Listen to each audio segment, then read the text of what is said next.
to you.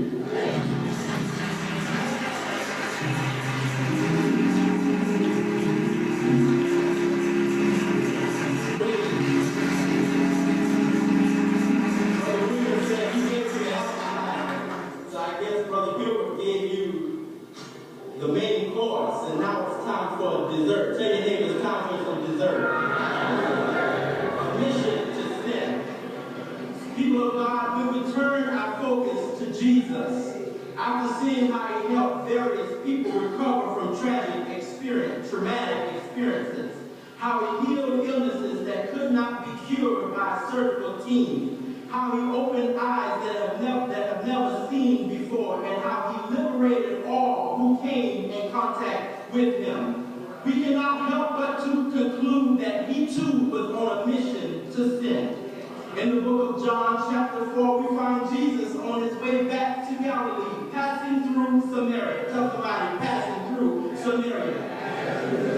When we find a Samaritan woman out to draw water, and Jesus' disciples had gone into town to Red Lobster to buy some food. And Jesus was sitting there drawing some water, wanting a drink of water. So he tells the Samaritan woman, "Give me a drink."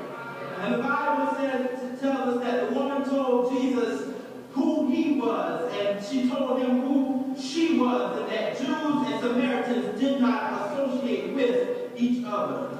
And Jesus told her that if only you knew the gift of God, and that the one that you are speaking to could give you living water, and that you would never thirst no more. People of God, when your ministry is not self-centered, when your ministry is not ego-driven, when your ministry is not money-hungry, you will be able to lift God up and draw all men to you. The Bible tells us that Jesus was, with all of this happening at the well, that Jesus was able to tell the woman her whole life history.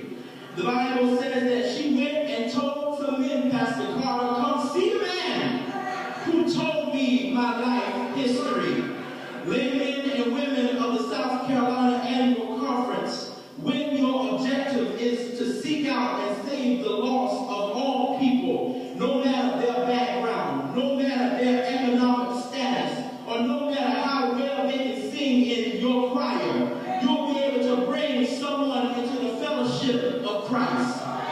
When your objective is a call to reach, you'll be able to reach across denominational, cultural, and religious lines to touch and transform lives. When your objective is a vision to train the ones you draw nigh, we'll be able to go out and train others based on the training that they have received from you.